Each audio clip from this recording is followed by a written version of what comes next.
सभी का, मैं रजत मौर्य आप सभी का स्वागत करता हूं बहुजन साहित्य के इस विशेष कार्यक्रम में, जहां पर कि हम इतिहास को थोड़ा समझने की कोशिश करेंगे। हमारे साथ मौजूद हैं डॉक्टर राम पुनियानी जी, जो कि समाज सेवी हैं और इतिहास में काफी अच्छी पकड़ रखते हैं। फासिवादी ताकतों के बारे में वो लिखते और बोलते रहते हैं। आज के इस वीडियो में हम लोग चर्चा करेंगे बुद्ध के संबंध में, जो बुद्ध के बारे में मिथ गढ़े गए हैं उनके बारे में हम चर्चा करेंगे। बुद्ध के बारे में इंटरनेट पर या किताबों में अलग अलग जगह जो भ्रांतियां फैलाई जाती हैं, या बड़े बड़े यूट्यूबर्स जो भ्रांतियां फैला रहे हैं, उनके बारे में हम चर्चा करेंगे। बुद्ध को थोड़ा अच्छे तरीके से समझने की कोशिश करेंगे, उनके हिस्टोरिकल कॉन्टेक्स्ट को, और उनका जो आध्यात्म जो है, उनका जो आध्यात्मिक जो उनका संदेश है, उसको हम समझने की कोशिश करेंगे। स्वागत है राम पुनियानी सर। जय। धन्यवाद। धन्यवाद। सर, तो शुरुआत में अभी मैंने रिसेंटली एक वीडियो देखा हुआ था, और शायद आप भी उनको देखते होंगे, देखा होगा कभी ना कभी। तो विवेक बिंद्रा है, तो उन्होंने अपना एक वीडियो अपलोड करा और उसमें उन्होंने कहा कि जो तथागत गौतम बुद्ध थे वो विष्णु के 9वें अवतार थे। और उस वीडियो को तकरीबन 30 से 40 लाख लोग देख चुके हैं शायद। अब देखिए, ये विष्णु भगवान के अवतार बनाना तो इनके हाथ में ही है। क्या हम्म। पता कल चलकर ये डॉक्टर अंबेडकर को विष्णु का 10वां अवतार बता दें। हम्म। पर मुख्य रूप से ये एक चाल है कि जिसमें भगवान गौतम बुद्ध के मूल्य, हम्म। जो ब्राह्मणवाद मूल्यों के विरोध में थे, हम्म। उनके मूल्यों को एक कमतर करके आंकना, हम्म। उनकी विचारधारा को उसी विचारधारा से जोड़ने की कोशिश करना हम्म। प्रतीकों के माध्यम से, जो हम्म। ब्राह्मणवादी विचारधारा है। हम्म। तो मुख्य रूप से गौतम बुद्ध का जो संदेश था हम्म। वो वर्ण व्यवस्था के विरोध में था। हम्म। वो उन वैदिक मूल्यों के खिलाफ था जो हम्म। वर्ण व्यवस्था की उत्पत्ति हम्म। ब्रह्मा के द्वारा की गई उसके खिलाफ था। हम्म। वो उन मूल्यों के खिलाफ था जो जगत को मिथ्या, बाद में उसको तो शंकराचार्य ने क्लियर कट फॉर्मुलेशन रखा हम्म। कि जगत तो मिथ्या है, हम्म। सच्चाई केवल ब्रह्मा है। तो हम्म। गौतम बुद्ध के लिए ये दुनिया में लोगों की तकलीफें, उनका हम्म। दुख, उनकी पीड़ा, ये हम्म। एक बात थी। और हम्म। दूसरा कि सब लोग बराबर हैं, कि हम्म। जन्म से या किसी कारण से भी कोई ऊंचा नीचा नहीं हो सकता, ये उनकी हम्म। विचारधारा थी। हम्म। और इस विचारधारा ने उस समय जो प्रचलित ऊंच नीच की विचारधारा थी, हम्म। ब्राह्मणवादी विचारधारा थी, हम्म। उसको एक कड़ी चुनौती दी, कड़ी हम्म। चुनौती दी। हम्म। और समाज में इनके सिद्धांत बहुत दूर दूर तक फैले। हम्म। लोगों ने बुद्ध धर्म को स्वीकार किया। हम्म। और इससे क्या हुआ कि जो ब्राह्मण समाज था, सर ब्राह्मण सर, मैं एक समाज के रिक्वेस्ट जो, करूंगा आपसे कि अभी सिर्फ जी, हम इस प्रश्न के ऊपर थोड़ा सा चर्चा करते हैं। बाद में जो तथागत गौतम बुद्ध की जो शिक्षा है उन पर भी हम आगे प्रश्न करेंगे। जी, लेकिन मैं अभी सिर्फ इस कॉन्टेक्स्ट में समझना चाहता हूँ कि क्या ऐसे जो लोग हैं उनके पास रिसर्च टीम नहीं है, या उनकी मंशा ही ये है, या फिर हो सकता है उनकी मंशा अच्छी भी हो लेकिन उनके पास नॉलेज ही नहीं। क्या उनके पास इतने बड़े व्यक्ति हैं, इतना बड़ा बिजनेस एम्पायर है उनका, तो क्या उनके पास रिसर्च टीम नहीं? जैसे मैं यहाँ पर कोट करना चाहूंगा डॉक्टर अंबेडकर को। डॉक्टर अंबेडकर अपनी किताब रिडल्स इन हिंदुइज्म की पहेली नंबर 10 में पूरी लिस्ट देते हैं। वो यहाँ पर तकरीबन 5 पुराणों का जिक्र करते हैं। वो कहते हैं कि हरिवंश के अनुसार 6 अवतार हैं, उसके बाद नारायणी आख्यान के अनुसार 10 अवतार हैं, और इन दोनों में ही बुद्ध का कहीं कोई जिक्र नहीं। उसके बाद वराह पुराण के अनुसार 10 अवतार हैं, जिसमें एक अवतार बुद्ध का भी है जो कि 9वां अवतार है। उसके बाद फिर आप आएंगे वायु पुराण में, तो वायु पुराण के अनुसार 12 अवतार हैं, जिसमें कि बुद्ध का एक भी जगह जिक्र नहीं है। उसके बाद जब आते हैं आप भागवत पुराण के अनुसार, तो भागवत पुराण में आप देखेंगे कि 22 अवतार हैं, और 22 में से 21वें नंबर पर बुद्ध का जिक्र है। तो क्या ये जो ब्राह्मणवादी ताकतें हैं या ब्राह्मणवादी लोग हैं, क्या ये अपने ही धर्म ग्रंथों को ढंग से नहीं पढ़ रहे हैं, या उनको समझ नहीं रहे हैं कि उनके अंदर कितने कॉन्फ्लिक्ट्स हैं? देखिए, ये मेरे ख्याल से जो इस प्रकार का वातावरण फैला रहे हैं, हम्म। उन्हें अंदर के जो अंतर्विरोध हैं हम्म। उससे ज्यादा कुछ लेना देना नहीं है। अच्छा। उससे ज्यादा लेना देना नहीं है। और दूसरा ये भी है कि भगवान अवतार लेते हैं, ये हम्म। कल्पना भी उसमें कितना हम ऐतिहासिक रूप से उसको वेरीफाई कर सकते हैं, तार्किक रूप से कितना उसको वेरीफाई कर सकते हैं। क्योंकि इतिहास में क्या होता है कि आपको प्रमाण लगता है, इतिहास कोई काल्पनिक किताब एग्जैक्टली। किताब नहीं है। इतिहास एक विज्ञान है, एक विज्ञान है जिसमें आप तथ्यों के आधार पे, सबूतों के आधार पे, सिक्कों के आधार पे, जो शिलालेख हैं उनके आधार पे आप एक चित्र का निर्माण करते हैं और वो इतिहास होता है। अब पुराण में क्या है, पुराण में सब चलता है। चलता मतलब ऐसा है कि जो किसी कवि की कल्पना है, जो किसी व्यक्ति की कल्पना की उड़ान है, या उसकी वैचारिक सोच कुछ मेल खाती है, इसलिए वो अवतार की कल्पना को अब चैलेंज करना भी मुश्किल है और उसको स्वीकार करना एक तार्किक रूप से थोड़ा सा मुश्किल है। वो भी सही है। क्योंकि तार्किक रूप से आप कैसा कहेंगे कि ये जो अभी का ये व्यक्ति है ये उसी का अवतार था? क्या आप जेनेटिक मैचिंग करेंगे? जेनेटिक मैचिंग करेंगे? या आप अब दूसरा एक है कि आप एक पिता के जो संतान होती है उसमें भी जेनेटिक मैचिंग एग्जैक्ट नहीं होती। और दूसरे हमारे जो विचार हैं वो केवल हमारे जीन्स के आधार पे नहीं होते, हमारे विचारों का विकास सामाजिक परिस्थिति से होता है। तो अवतार की कल्पना के बारे में भी थोड़ा सा प्रश्न चिन्ह लगाना चाहिए। ये बड़ी बात है, पर ये एक स्वीकृत धारणा है। पर स्वीकृत धारणा में भी आपने जैसे बहुत अच्छे से बताया कि अलग अलग ग्रंथों में अलग अलग लिस्टिंग की गई है, अलग अलग लिस्टिंग की गई है। यानी निश्चित रूप से इसमें कोई वैज्ञानिक आधार नहीं है, ये कल्पना की उड़ान है। जिसने लिखा अपनी जरूरतों के हिसाब से लिख दिया। और अभी के जो सज्जन जिनका आपने उल्लेख किया उन्होंने अपने हिसाब से एक कोई तो भी चुन लिया, पांच छह लिस्टिंग्स हैं, जो लिस्ट उनको पसंद आ गई वो उन्होंने अपनी राजनीतिक सुविधा के अनुसार से, वैचारिक सुविधा के अनुसार से चुन लिया। और क्योंकि हमारे यहाँ अवतारवाद चलता है तो लोग उनकी वीडियो को इतनी बड़ी संख्या में देख भी लेते हैं। पर मुख्य एक और चीज है सर इसमें कि आप देखिए कि वो तथागत गौतम बुद्ध के ऊपर वीडियो बना रहे हैं, तथागत गौतम बुद्ध की जो शिक्षाएं हैं उनको भी वो बता रहे हैं, लेकिन वो ये भूल जाते हैं कि तथागत गौतम बुद्ध ने कहा है कि भाई वो अवतारवाद में कुछ बिलीव नहीं करते, पुनर्जन्म में वो बिलीव नहीं करते, उनका पुनर्जन्म का कॉन्सेप्ट पूरा अलग कॉन्टेक्स्ट है उनका। तो वो इस चीज को बताएंगे। हाँ, ये मुख्य रूप से क्या है कि ब्राह्मणवाद में क्या होता है कि जो उनके विचारों के विरोध में होता है, शुरू में विचारों का विरोध करते हैं, बाद में उनका विरोध करना बंद करके उनको एक आइकन बना लेते हैं, उनको एक प्रतीक बना के उसकी पूजा करने लगते हैं, उसको स्वीकार करने लगते हैं, पर उनके मूल्यों को पूरी तौर से नजरअंदाज कर देते हैं। ये ब्राह्मणवादी राजनीति की खासियत है कि वो हर एक विरोधी को अपने बीच में समा लेते हैं।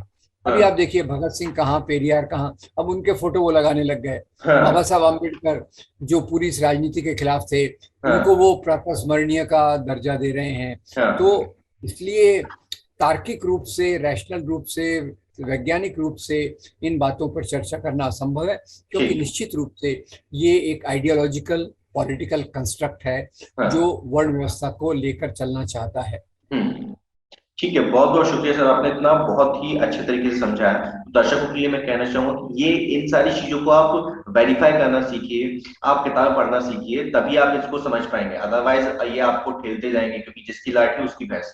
तो अगला मैं सर आप ही का जो आपने कहा था कि जो तथागत गौतम बुद्ध हैं उन्होंने वेदों का विरोध किया, उन्होंने जो यहाँ की रूढ़िवादी परंपराएं थी उनका विरोध किया, और इस वजह से उनके जो संदेश हैं, उनकी जो शिक्षाएं हैं, उनका जो धम्म है पूरे भारत में फैला फूला।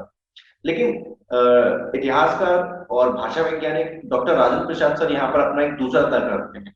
वो ये कहते हैं कि अगर तथागत गौतम बुद्ध ने वर्ण का विरोध किया, वेदों का विरोध किया, तो ठीक है, हम भारत में समझ सकते हैं कि भारत में धर्म फैला, लेकिन चाइना में कौन सा वर्ण था और कौन से वेद थे, या फिर जापान में कौन से वेद और वेद पुराण थे, या वहां, या फिर आप देखिए इंडोनेशिया में कौन से थे। यानी कि लगभग पूरी दुनिया के मेरे हिसाब से 70% मानचित्र पर आपको तथागत गौतम बुद्ध के साक्ष्य मिल जाते हैं, या उनके संदेश वाहकों के साक्ष्य मिल जाते हैं। कहीं क्यों गए हैं, संग गया है, तो उसके साक्ष्य में मिलते हैं।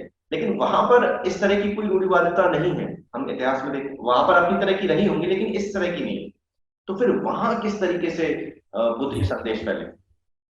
ये बहुत अच्छा सवाल है उन्होंने जो सवाल उठाया उसका स्वागत किया जाना चाहिए, क्योंकि बुद्ध धर्म जहाँ एक तरफ वर्ण व्यवस्था के विरोध में खड़ा रहता है, दूसरी तरफ ये समाज में लोगों ने एक दूसरे से कैसे अहिंसा पूर्वक व्यवहार करना चाहिए, उनका जो अष्टांग मार्ग है मध्य मार्ग की कल्पना है वो सामाजिक मूल्यों को मजबूत करता है और उन्हें ज्यादा मानवतावादी बनाता है। तो इन देशों में भी उस समय जो उत्पादन की व्यवस्था में परिवर्तन आ रहे थे, पशुपालक समाज से कृषि समाज की तरफ समाज जा रहा था, तो उस समय एक मूल्यों का द्वंद्व था और पशुपालक समाज में अलग प्रकार के मूल्य थे और उन मूल्यों को उन्होंने एक शांति का आधार, समन्वय का आधार, मेलजोल का आधार, एक दूसरे के प्रति आदर का आधार ये किया। तो अहिंसा और वर्ण व्यवस्था उनकी विचारधारा का एक भाग है। पर हम ये देखें कि गौतम बुद्ध की विचारधारा पूरी व्यापक है, वो जीवन के सभी पहलुओं को साथ में लेती है। तो जो दक्षिण एशिया में बुद्ध धर्म फैला, उसके पीछे मुख्य रूप से जो धारणा थी वो अहिंसा से जुड़ी हुई थी, मध्य मार्ग से जुड़ी हुई थी, अष्टांग मार्ग से जुड़ी हुई थी और शांति से जुड़ी हुई थी। इस कारण से जहाँ भी अशांति थी, जहाँ भी लोगों को इसके बारे में कंफ्यूजन था, उनको ये इन शिक्षाओं में एक नई दिशा मिली, एक नया रास्ता दिखा। इसलिए उन लोगों ने भी इसको बहुत अच्छे से स्वागत किया और स्वीकार किया। इसको हम केवल वर्ण व्यवस्था के विरोध की बात नहीं मान सकते। यहाँ पर सर मैं इसको काउंटर आपके ऊपर प्रश्न रखना चाहता हूँ, वो भी मैं डॉक्टर राजेंद्र प्रसाद सर जो है उनकी किताब से मैं लेना चाहूंगा और इसमें वो रेफरेंस देते हैं ऋग्वेद का। अब यहाँ पर मैं ये चीज कहना चाहूंगा कि ऋग्वेद के अंदर स्तूप जो है, जो कि बौद्ध परंपरा जो है उसके अंदर बहुत ही इंपॉर्टेंट माना जाता है। हम देखते हैं कि कई से जहां जहां खुदाई हुई है वहां मूर्तियों के साथ साथ स्तूप भी मिले हैं और ज्यादा देखेंगे तो स्तूपों की खुदाई हुई है, उसमें मूर्तियां है ना। तो डॉक्टर राजेंद्र प्रसाद देखते हैं कि इनकी किताब है, किताब में नाम बताता हूँ, खोए हुए बुद्ध की खोज, और उसका पेज नंबर है 112। उस पर वो लिखते हैं ऋग्वेद में स्तूप का वर्णन है, स्तूप में बुद्ध के वास का भी वर्णन है, बताइए कौन सा पुराना है, बुद्ध या वेद। तो अब यहां से वो ये कहना चाहते हैं कि जो वेद हैं, वेदों में बुद्ध का जिक्र आ रहा है, स्तूप का जिक्र आ रहा है और वेदों को पुराना भी बताया जा रहा है, तो ये संभव कैसे है। यहाँ पर मैं, इन्होंने अपनी किताब में नहीं लिखा लेकिन मैं यहाँ पर एक और रेफरेंस देना चाहूंगा। रामायण में भी बुद्ध का जिक्र आता है, जहां पर वो कहते हैं नास्तिकों के बारे में जिक्र कर रहे हैं, बुद्ध के बारे में जिक्र कर रहे हैं, बुद्ध के अनुयायियों के बारे में जिक्र कर रहे हैं, चारवाक के बारे में जिक्र कर रहे हैं और वही कह रहे हैं कि इनके जो राजा है इन जैसे लोगों को दंडित करें और आम जनता को इनसे दूर रहना चाहिए। तो इससे हम ये चीज तो अंदाजा लगा सकते हैं कि बुद्ध के बाद ही वेदों का निर्माण हुआ है, क्योंकि इसी में यहाँ पर एक और चीज जोड़ना चाहूंगा, जैसे वेद भी जो शब्द है वो बुद्ध परंपरा में जो वेदना है, डॉक्टर राजीव पटेल सर अपनी किताब में लिखते हैं कि जो वेदना शब्द जो है उससे वेद शब्द लिया गया है। वेदना यानी कि आपकी जो अनुभूतियां हैं, आपकी जो समझ है, उससे वेद शब्द को उठाया गया है और वेद को भी ये इसी तरीके से बताते हैं जो ब्राह्मणवादी तर्क हैं। तो क्या ये आपस में कॉन्फ्लिक्ट्स नहीं है, कुछ इनके अंदर कुछ गड़ा हुआ नहीं है जो आम जनता नहीं देख पा रही है, जो इस समाज भारतवर्ष के जो कई सारे बुद्धिजीवी लोग हैं वो भी नजरअंदाज कर रहे हैं या फिर वो देख नहीं पा रहे हैं? नहीं, इसको थोड़ा सा और गहराई से जानने की जरूरत है और हिस्ट्री में जो क्रम है, हिस्ट्री का क्रम, उसको समझने की जरूरत है। क्योंकि अगर आप देखें तो वेदों की रचना तो पहले हुई थी और लंबे समय तक होती रही, एक। दूसरा, रामायण महाभारत ये महाकाव्य हैं जो बाद में आए, तो उसमें तो मैं समझ सकता हूँ कि गौतम बुद्ध का उल्लेख होगा, पर शुरुआत के वेदों में ज्यादा से ज्यादा स्तूप का वर्णन हो सकता है, क्योंकि स्तूप तो पहले से जो भी नई परंपरा आती है वो पुरानी कुछ परंपरा की चीजों को लेकर उसका अपने हिसाब से इस्तेमाल करती है। जैसे ग्रीक परंपरा आई, वहां से मंदिर होते हैं, उसकी कल्पना यहाँ आई, बाद में मंदिर बनना चालू हो गया। तो ये केवल स्तूप का वर्णन अगर वेद में है तो मेरे ख्याल से उससे हम ये सिद्ध नहीं कर सकते कि गौतम बुद्ध वेद से पुराने हैं। और दूसरी बात, वेदों के निर्माण का पीरियड बहुत लंबा है। ऋग्वेद से लेके आप यजुर्वेद तक आए तो उसके बीच में एक लंबा अक्सा बीच में चलता है, और रामायण महाभारत उसके भी बाद के ग्रंथ हैं। तो उसमें हो सकता है कि रामायण महाभारत में जो गौतम बुद्ध के बारे में वर्णन है, रामायण में तो क्लियर बुद्ध शब्द का ही इस्तेमाल किया है, तो उसको तो आप कोई भी शख्स ये नहीं कह सकता कि ये बुद्ध से पहले लिखी गई है। कि जी जी जी। अगर बुद्ध से पहले लिखी गई तो संभव नहीं कि उसमें बुद्ध का नाम है। तो रामायण को तो हम बता देते हैं, हम यहाँ पर वेद पर बात करते हैं, वेद पर इसका। अच्छा, इसमें एक और चीज भी आती है सर, कि वेदों को ये कहा जाता है कि वो संस्कृत में लिखे गए हैं, इसमें कोई डाउट भी नहीं है कि वो संस्कृत में लिखे गए हैं, राइट है ना। राइट। लेकिन संस्कृत का कोई भी प्राचीन शिलालेख हमें नहीं मिलता है। अगर आप देखेंगे तो 7वीं 8वीं सदी के आसपास कोई एक शिलालेख हमें मिलता है, और उससे पहले कोई भी शिलालेख नहीं मिलता। जबकि जो तथागत गौतम बुद्ध की जो भाषा है वो प्राकृत है। सम्राट अशोक ने जिस लिपि में लिखवाया गया है वो धम्म लिपि में लिखवाए हैं। बाद में उसको हालांकि ब्रह्म लिपि कह के प्रचारित किया गया, लेकिन वो पूरा तरह से भ्रामक है। तो यहाँ पर भी हमें एक कॉन्फ्लिक्ट दिखाई देता है कि बुद्ध की जो विरासत है उसको या तो पुराना घोषित करने की, सॉरी, नया घोषित करके, और वेदों की जो परंपरा है या सनातन, सो कॉल्ड सनातन धर्म है, सनातन धर्म में भी वो भी कौन अपने आप में ही थोड़ा सा प्रॉब्लमेटिक टर्म है, क्योंकि सनातन का राइट। तो तो ये क्या बुद्ध को नया साबित करने और जो ब्राह्मण धर्म है उसको पुराना साबित करने की एक यहाँ पर मुझे ऐसा लगता है कि ये ऐसा कुछ है। और इसी वजह से हम देखते हैं कि जो ऐतिहासिक, जो आर्कियोलॉजिकल हमारे पास प्रूफ्स हैं, वो ये बताते हैं कि बुद्ध पुराने हैं, और जो किताबों में लिखा हुआ है वो ये कहते हैं कि जो ब्राह्मण धर्म है वो पुराना है।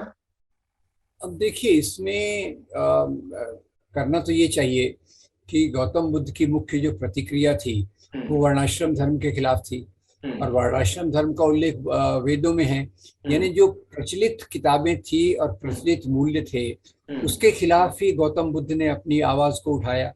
दूसरा, हम्म। वेदों में ब्रह्मा की कल्पना है, हम्म। जबकि गौतम बुद्ध किसी भी सुपर पावर के अस्तित्व के बारे में हम्म। बात नहीं करते। हम्म। उनका ज्यादा फोकस इस दुनिया पे है। तो मेरी पर्सनल राय ये है कि हम्म। ये वैदिक समाज, ब्राह्मणी मूल्यों वाला वैदिक समाज हम्म। लंबे समय तक चला, हम्म। पहले से था, हो सकता हम्म। है बाद में भी चला हो। हम्म। और गौतम बुद्ध का जो आज से करीब ईसा सन 500 साल के 2600 साल पहले आए, पहले, हाँ। और वेद उससे पुराने हैं, इसके बाद में कोई, इसमें कोई शक नहीं है। और उससे भी पहले यहाँ हड़प्पा मोहनजोदड़ो की संस्कृति थी। हाँ, मैं उन्हीं चीजों पे वापस आना चाहता था कि अब जैसे वेदों में हड़प्पा और मोहनजोदड़ो के बारे में भी जिक्र नहीं मिलता है।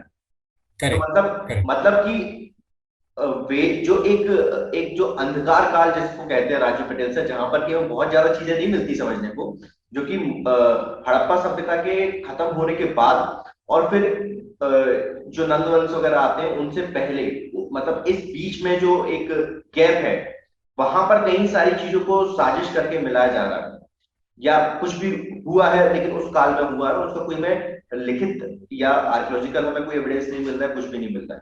ठीक, यहाँ पर मैं सर इसी इसी संदर्भ में मैं एक और चीज जोड़ना चाहता हूँ कि हड़प्पा सभ्यता, हड़प्पा सभ्यता की शीलें आपने देखी होंगी, जो शील वहां से मिली जी। है, उनके अंदर अगर आपने ऑब्जर्व किया हो तो एक 6 तीलियों वाला धम्मचक्र वहां पर हमें मिलता है। हम्म। उसके बाद हम देखते हैं गौतम बुद्ध ने धम्मचक्र परिवर्तन किया और उसमें 2 तीलियां और ऐड कर दी, जिसमें कि फिर वो 8 तीलियों वाला हो जाता है। वही तीलियां फिर आगे जाके सम्राट अशोक के शासन में 24 तीलियां हो जाती है। राइट।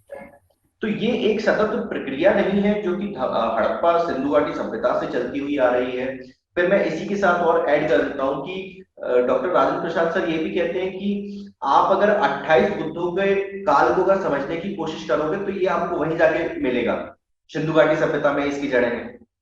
तो क्या इतिहास को क्या सिर्फ एक ही नजरिए से लिखा गया है, या उसका एक दूसरा पहलू रखने की कोशिश नहीं की गई है?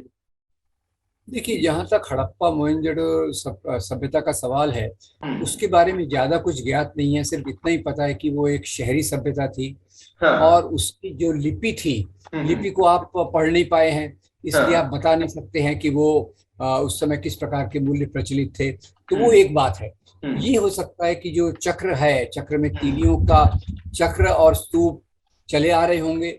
अलग हम्म। अलग लोगों ने अलग अलग काल में अपने अपनी सोच के अनुसार हम्म। उनमें बदलाव किया, जोड़ किया। तो उसके हम्म। आधार पर हम ये नहीं कह सकते कि बुद्ध हड़प्पा संस्कृति के भी पहले थे। ये नहीं मेरे नहीं ख्याल नहीं से बात। नहीं नहीं, ये नहीं कहा जा रहा कि बुद्ध हड़प्पा संस्कृति से पहले थे। लेकिन बौद्ध परंपरा में ये भी कहा जाता है कि 28 टोटल बौद्ध हुए हैं, जी। और उन 28 बौद्धों में से 7 बौद्धों के ऊपर काफी ज्यादा वो ध्यान दिया जाता है।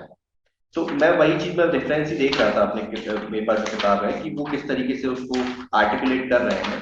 तो खैर हालांकि मैं उसको आगे जोड़ूंगा।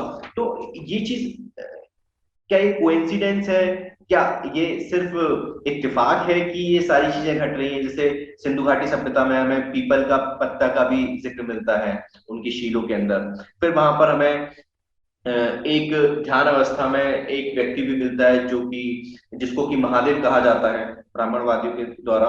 और जो बुद्धिस्ट जो हिस्टोरियंस हैं या लिंग्विस्टिक्स हैं, उनका मानना ये है कि भाई ये उस समय का कोई व्यक्ति रहा होगा, कोई बौद्ध रहा होगा, क्योंकि बौद्ध तो एक टाइटल है, बुद्ध जो जी, है वो एक टाइटल है, वो नाम नहीं है। The enlightened one. हाँ, द एनलाइटेंड वन। तो इससे पहले कई सारे बुद्ध रहे होंगे। मैं वही रेफरेंस में आपको बताऊंगा। साथ में यहाँ पर एक और चीज मैं जोड़ना चाहता था कि तथागत गौतम बुद्ध के जो संदेश हैं, जैसे जातक कथाएं हैं, तो जातक कथाओं को पुनर्जन्म की कथाएं कहकर उनको प्रचारित किया जाता है। भारत के अंदर आप देखेंगे कि पंचतंत्र के रूप में उनको प्रचारित किया गया। उसमें भी वो एक जातक कथा के अंदर 4 से 5 उसके फेजेस हैं। मुझे नहीं पता, आपको पता है नहीं पता, लेकिन जिन्होंने अध्ययन किया है डॉक्टर जसवीर चावला जी उन्होंने कई सारी किताबें लिखी हैं इसके ऊपर। तो उनका ये कहना है कि ये पुरानी जन्म कथाओं के पुनर्जन्म की कहानियां नहीं है। ये उनके संग में जो व्यक्ति थे, उन व्यक्तियों को समझाने के लिए, कोई प्रॉब्लम का सॉल्यूशन देने के लिए, वो इस तरीके से उनकी एक शैली थी कि भाई ये तो अभी नहीं, ये तो पहले भी होता रहा था। ये जो व्यक्ति है ये तो पहले भी ऐसा करता था। फिर वो एक कहानी देके उसमें कुछ थोड़ा सा व्यंग्य जोड़ते थे कि वो सीधे किसी को डांटते नहीं थे। वो उस तरीके से उनको समझाने की कोशिश करते थे। तो ये क्या इतिहास को हमें और या तो इतिहास को हमें और अच्छे तरीके से निष्पक्ष होकर समझने की जरूरत है। देखिए, अभी ऐसा हुआ कि जो गौतम बुद्ध के बाद प्रतिक्रांति का, पहले तो खैर गौतम बुद्ध के बाद सबसे बड़ी बात तो हुई तो सम्राट अशोक ने उसको एक अपने धर्म के रूप में स्वीकार करके हम्म। उसको दूर दूर तक फैलाया। और हम्म। जब इसकी पहुंच बहुत ज्यादा बढ़ गई तो हम्म। उसके बाद प्रतिक्रांति हुई। तो अब ये कहना मुश्किल है कि बाद में जो प्रतिक्रांति के दौरान बौद्ध विहारों को तोड़ा गया और बुद्धों की हत्या की गई, उसके हम्म। बाद पूरे वर्णन को भी एक प्रकार से ब्राह्मणीकरण करण किया गया, ऐसा मुझे लगता है। और हम्म। फिर उसके दौरान में ऐसी किताबें, मनुस्मृति जैसी किताबें, हम्म। शंकराचार्य का दर्शन, वो हम्म। सब चीजें जो गौतम बुद्ध के विचारों के खिलाफ थी, उनको हम्म। रखा गया। तो जहां हम्म। तक इतिहास का सवाल है, इतिहास को भ्रमित करना बहुत मुश्किल नहीं है, क्योंकि ये बहुत सारे सिद्धांतों के आधार पे, रैशनल हिस्टोरियोग्राफी तो है नहीं।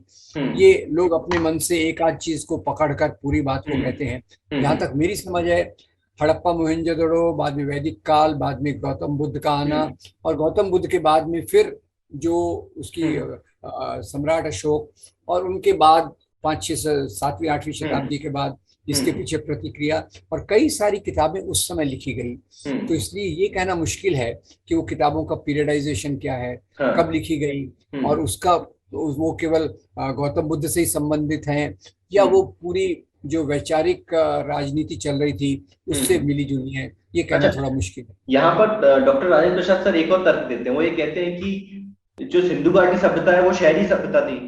उसके बाद फिर आप बोलते हो कि वैदिक सभ्यता की, वो वैदिक सभ्यता में शहरों का वर्णन नहीं है, वहां पर तो झुग्गी झोंपड़ी है और उसमें रह रहे हैं, वो जंगलों में रह रहे हैं। तो ये कैसे संभव है? क्योंकि कोई भी जो सभ्यता है वो निरंतर सतत आगे बढ़ती है, वो पीछे नहीं जाती।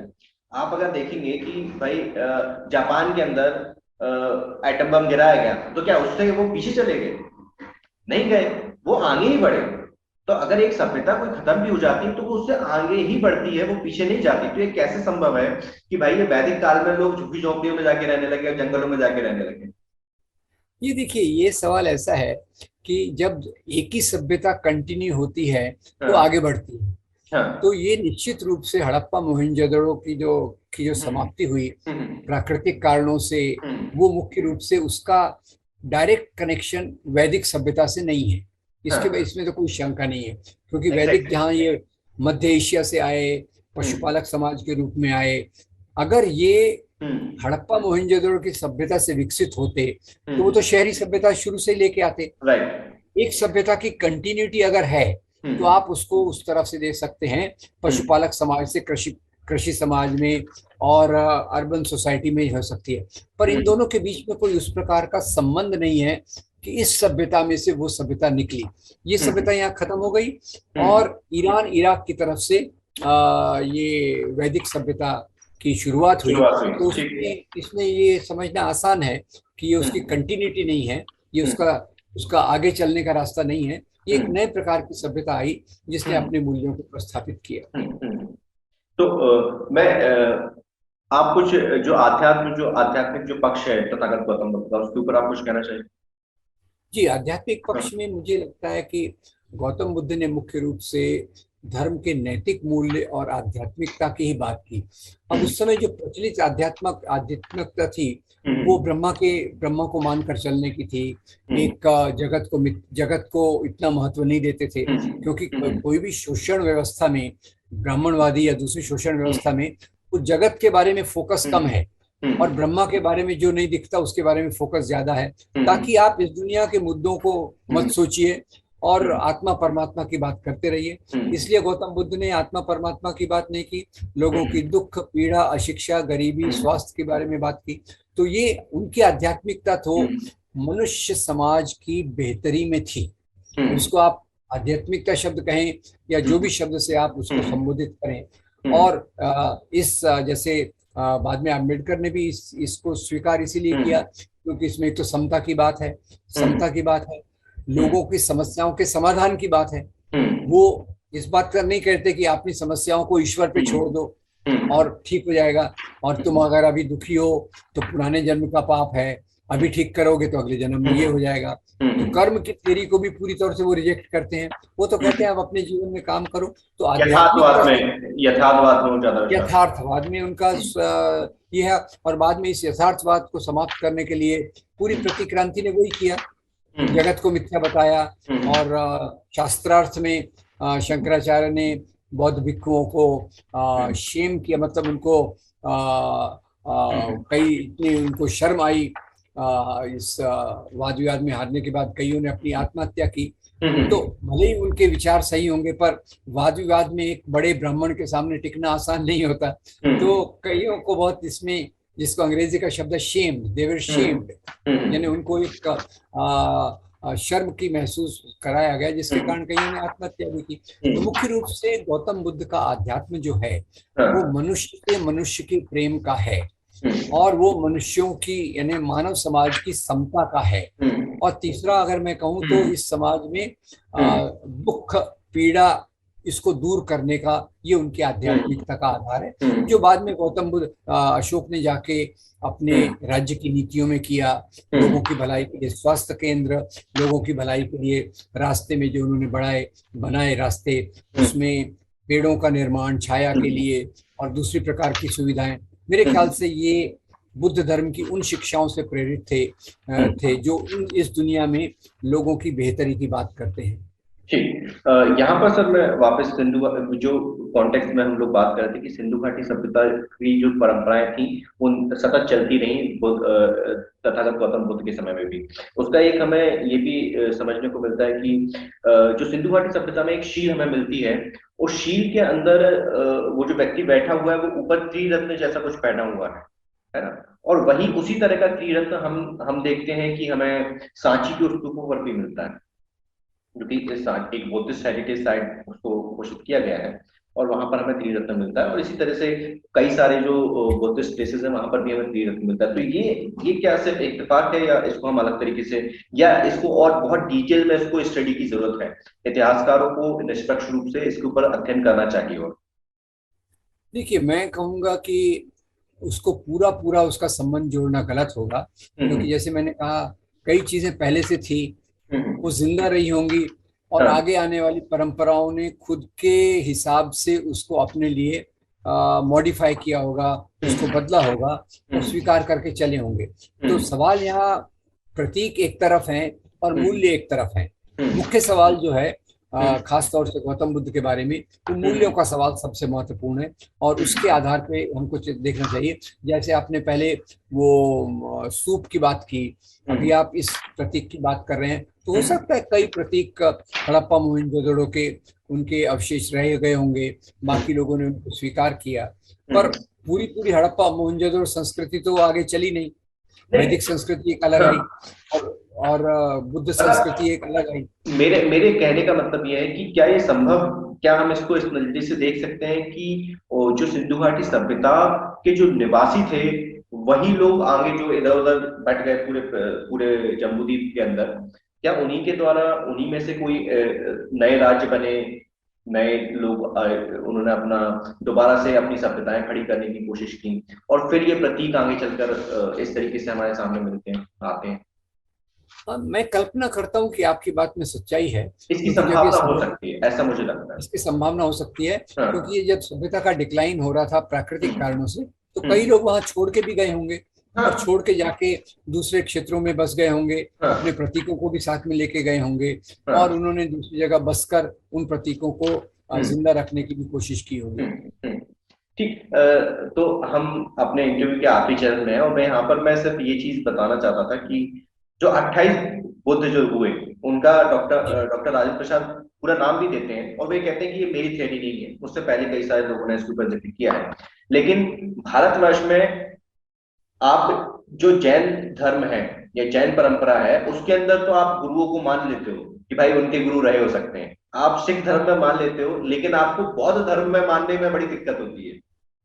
तो यहाँ पर मैं उनका नाम दर्शकों के लिए भी बताना चाहता हूँ। वो एक पूरा जो पूरा पैरा लिखते हैं, पहले वो 7 बुद्धों की बात करते हैं, तो कहते हैं कि 7 बुद्धों की, सप्त बुद्धों की जो मंडली है, मंडली में सबसे दाएं, और ये इसका हमें आर्कियोलॉजिकल सर्वे में जो हमें मिलता है कि सांची की जो स्तूप है, वहां पर ये 7 बौद्धों की मूर्तियां दिखी हैं। तो वो कहते हैं कि सबसे दाएं नंबर पर है, सबसे दाएं नंबर पर बुद्ध हैं, दूसरे नंबर पर कश्यप बुद्ध हैं, तीसरे नंबर पर कोनागमन बुद्ध हैं, चौथे नंबर पर ककुसंद बुद्ध हैं, पांचवें नंबर पर पेशव्कु बुद्ध हैं, छठे नंबर पर सिक्खी बुद्ध हैं, और सबसे दाएं में विपस्सी बुद्ध हैं।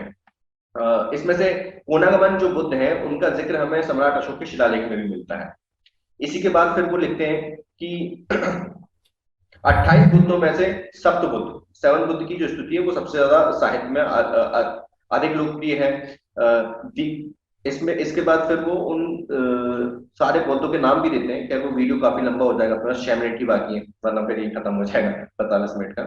तो ये कई सारी चीजें ऐसी हैं कि हम अगर इसको इसका क्रोनोलिकल अगर हम इसको एक नए स्वरूप में अगर हम इसको देखने की कोशिश करें, तो हमें ये सिंधु घाटी सभ्यता से भी जोड़ती है, हमें बुद्ध से भी जोड़ती है, और बीच का जो एक अंधेरा जो काल है जहाँ के साक्ष्य नहीं मिलते, बस वहां पर और डॉक्टर राजेंद्र प्रसाद सर ये कहते हैं कि वो जो काल है वहां पर कई सारी चीजें गढ़ी गई हैं, क्योंकि उसके साक्ष्य नहीं मिलते, तो वहां पर स्पेस मिल जाता है कि अपनी हम मनगढ़ंत कहानियां कर सकें। नहीं, ये सही है कि जहाँ बहुत निश्चित प्रमाण नहीं है, वहाँ हर हाँ। एक विचारधारा के लोग अपने तरीके से उसको समझने की और उसको हम्म। प्रोपोगेट करने की कोशिश करेंगे, इसमें कोई हम्म। शंका नहीं है। हम्म। पर जितना हमें पता है, हम्म। बुद्धों की भी परंपरा हो सकती है। हम्म। ज्यादा ज्यादा लोग तो जैसे जैन तीर्थंकरों में हम्म। भगवान महावीर ये हम्म। 24वें तीर्थंकर थे, जो ज्यादा जिनके बारे में जानकारी है। वैसे हम्म। बौद्धों में भी गौतम हम्म। सिद्धार्थ गौतम बुद्ध के बारे में ज्यादा जानकारी है। तो हाँ। ये एक अच्छा, चीज है। यहाँ पर मैं सर हाँ। एक और माफी चाहूंगा, मैं आपको रोक रहा हूँ, लेकिन यहाँ पर एक और चीज मैं कहना चाहूंगा कि डॉक्टर राजेंद्र प्रसाद सर ये भी कहते हैं कि ये जो सिद्धार्थ जो नाम है, भाषा के अगर हम समझने की कोशिश करें तो ये सिद्धार्थ जो शब्द है ये संस्कृत भाषा का प्रतीक होता है, ये धम्मलिपि या पाली भाषा या प्राकृत भाषा का नहीं है। फिर वो उसमें रेफरेंस भी देते हैं, मैं पेज नंबर अभी नहीं बता पाऊंगा, अभी मुझे फिर दोबारा देखना पड़ेगा, लेकिन वो अपनी इन दोनों किताबों में से किसी एक किताब में रेफरेंस देते हैं कि उनके जो भाई बहन थे, उनके महापरिनिर्वाण के बाद जब उनको उनकी अस्थियां जब बनाई गई, तो उनका जो अस्थि कलश था, उस अस्थि कलश पर उनका नाम सुकृति लिखा गया है। क्या लिखा गया है? सुकृति। ओके। ओके। ये आर्कियोलॉजिकल एविडेंस है। तो ये सिद्धार्थ भी जो नाम है ये कालांतर में उनके अनुयायियों ने कर दिया है, लेकिन ये उस भाषा का शब्द नहीं है या उस परंपरा का शब्द नहीं, नहीं।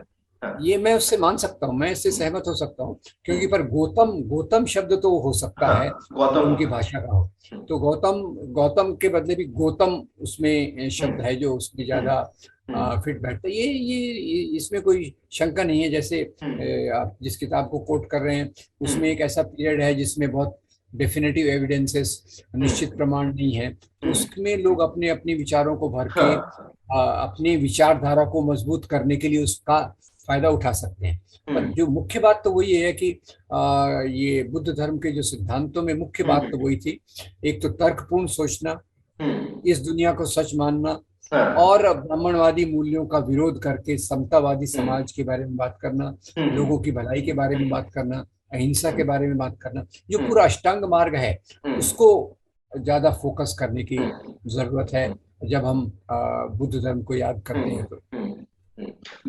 तो बेसिकली अब हम इसको पूरी चर्चा बहुत ही अच्छी रही, क्योंकि तथागत गौतम बुद्ध एक ऐसे विषय है जिसको हम 40-45 मिनट में नहीं समझ सकते। बहुत सारा लिखा गया है, बहुत सारा पढ़ने की जरूरत है। डॉक्टर पुनियानी जी इतने उम्र दराज है और वो कंटिन्यूसली पढ़ रहे हैं, तो मुझे तो अभी पता नहीं कितने पढ़ने की उम्र है और कितना पढ़ना बाकी है। तो तथागत गौतम बुद्ध का या उनके हिस्टोरिकल कॉन्टेक्स्ट को समझने के लिए हम सिर्फ एक आइडिया हम प्रोपोगेट कर सकते हैं कि इस दिशा में भी देखा जा सकता है, लेकिन हम किसी कंक्लूजन पर नहीं पहुंच सकते, क्योंकि बहुत सारे साक्ष्य हैं जो कि अपने आप में कॉन्फ्लिक्ट पैदा करते हैं। अगर इसको कई कुछ इतिहासकार, मैं विशेष तौर पर बहुजन समाज के इतिहासकारों से निवेदन करूंगा कि वो इस दिशा में काम करें, नया तरीके से गढ़ने की कोशिश करें और निष्पक्ष होकर समझने की कोशिश करें, साक्ष्यों के आधार पर, मनगढ़ंत कुछ ना बनाए, साक्ष्यों के आधार पर, और इस दिशा में थोड़ा काम करें जिससे कि हम बुद्ध की विरासत को पूरी दुनिया के सामने एक नए परिवेश में रख सकते हैं। बहुत बहुत शुक्रिया सर आपका, आपने इतने विस्तार पूर्वक चर्चा की। उम्मीद करूंगा कि आप लगातार हमारे साथ बने रहेंगे और इस तरीके से अपना जो ज्ञान है वो हमारे दर्शकों के साथ, पूरे भारतवर्ष के साथ आप साझा करेंगे। बहुत बहुत शुक्रिया सर, जय भीम। धन्यवाद, आपका भी धन्यवाद। ये वीडियो आप लोगों को कैसा लगा नीचे कमेंट बॉक्स में कमेंट करके जरूर बताइएगा। अगर आप लोगों को बहुजन साहित्य का काम पसंद आता है, अगर आप लोग चाहते हैं कि बहुजन साहित्य लगातार इसी तरीके से अपना काम करता रहे, तो आप सभी से एक रिक्वेस्ट है कि बहुजन साहित्य की आर्थिक मदद करें, फाइनेंशियल हेल्प करें। उसके लिए लिंक आपको नीचे डिस्क्रिप्शन बॉक्स में मिल जाएगा, उसके माध्यम से आप बहुजन साहित्य के सदस्य बन सकते हैं या फिर एक बार भी भुगतान कर सकते हैं। मैं रजत मौर्य मिलता हूं आपसे अगले वीडियो में, फिर किसी किताब के साथ, फिर किसी ऑथर के साथ, फिर किसी किताब पर चर्चा के साथ, फिर किसी बुक रिव्यू के साथ। तब तक अपना और अपनों का ध्यान रखें, पढ़ने की आदत को विकसित करें, क्योंकि पढ़ेगा इंडिया तभी तो बढ़ेगा इंडिया। जय भीम, जय भारत, जय संविधान, जय जोहार।